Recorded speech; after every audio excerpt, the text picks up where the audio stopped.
Hello guys, ഇന്ന് നമ്മൾ ചെയ്യാൻ പോകുന്നത് എന്താണെന്ന് വെച്ചാൽ നമ്മൾ തട്ടുകടയിൽ നിന്നൊക്കെ കിട്ടുന്ന ഗ്രീൻ പീസ് മുട്ടയും കൂടി അടിച്ചിട്ടുള്ള ഒരു ഇതില്ലേ, ഗ്രീൻ പീസ് എന്നാണ് അതിന് പറയല്. അപ്പോൾ അത് ഉണ്ടാക്കാനുള്ള പരിപാടിയിലാണ്. അപ്പോൾ നമ്മൾ ആദ്യം വെളിച്ചെണ്ണയൊക്കെ ഒഴിച്ച് വെളിച്ചെണ്ണ ചൂടായതിന് ശേഷം നമ്മൾ ഉള്ളി ഇട്ട് വാട്ടി, ഉള്ളി, ഇഞ്ചി, മുളക് ഒക്കെ ഇട്ടിട്ട് കറിവേപ്പിലൊക്കെ ഇട്ടിട്ട് ഫുൾ സെറ്റാക്കിയിട്ട് നല്ലോണം വാട്ടി സെറ്റാക്കിയതിന് ശേഷം അതിലേക്ക് തക്കാളി അരിഞ്ഞിട്ടിരുന്നു. തക്കാളി ഇട്ടു. അത് കഴിഞ്ഞ് കുറച്ച് കറിവേപ്പില ഇട്ടതിന് ശേഷം നമ്മൾ നല്ലോണം ഇളക്കി വാട്ടിയെടുക്കണം കേട്ടോ. അത് നല്ലോണം വാടി വരുന്നതിന് ശേഷം നമ്മൾ അതിലേക്ക് ഗരം മസാല, കുറച്ച് മുളക് പൊടി, പിന്നെ കുറച്ച് മഞ്ഞൾപ്പൊടി, കുറച്ച് കുരുമുളക് പൊടി, അത് കഴിഞ്ഞിട്ട് നമ്മൾ ചിക്കൻ മസാല ഇതെല്ലാം ഇട്ടിട്ട് ഒന്നും കൂടി നല്ലോണം വാട്ടിയെടുക്കണം.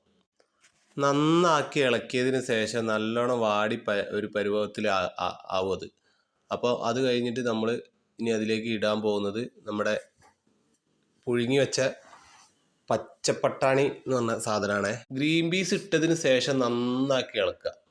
ഈ ഗ്രീൻ പീസിൽ മൊത്തം മസാലകൾ നന്നായിട്ട് കൂടുന്ന രീതിയിൽ നന്നാക്കി ഇളക്കി മിക്സ് ചെയ്തതിന് ശേഷം നമ്മൾ മുട്ട പൊട്ടിച്ച ഒരു പാത്രത്തിലാക്കിയിട്ടുണ്ട്. മുട്ട എടുത്ത് നമ്മൾ ഗ്രീൻ പീസിലേക്ക് ഒഴിക്കുകയാണ്. ഒഴിച്ചതിന് ശേഷം നന്നാക്കി ഇളക്കി കൊടുക്കണം കേട്ടോ.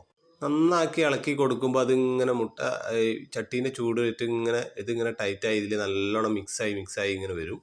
അപ്പോൾ ഗ്രീൻ പീസ് ഏകദേശം ഇങ്ങനെ റെഡിയായി വരും കേട്ടോ. നന്നാക്കി ഇളക്കി കൊടുക്കുക. അത് റെഡി ആവുന്ന ഒരു പരുവാവണ വരെ നമ്മൾ നന്നാക്കി ഇളക്കി കൊടുക്കണം.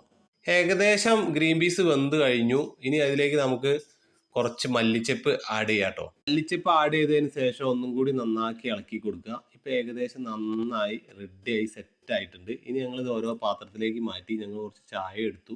ഞങ്ങൾ വൈകുന്നേരത്തെ ചായക്ക് വേണ്ടി ഉണ്ടാക്കിയതായിരുന്നു. അപ്പോൾ ഞങ്ങളെ വീഡിയോസ് എങ്ങനെയുണ്ട്? ഇത് നിങ്ങൾക്കും നിങ്ങളുടെ വീട്ടിൽ ഉണ്ടാക്കി നോക്കാവുന്നതാണ്. അപ്പോൾ വീഡിയോസ് ഇഷ്ടപ്പെട്ടെങ്കിൽ ലൈക്ക് ചെയ്യുക, സപ്പോർട്ട് ചെയ്യുക, സബ്സ്ക്രൈബ് ചെയ്യുക. അപ്പോൾ ഓക്കെ, വീണ്ടും വരാം നല്ല വീഡിയോസുമായിട്ട്.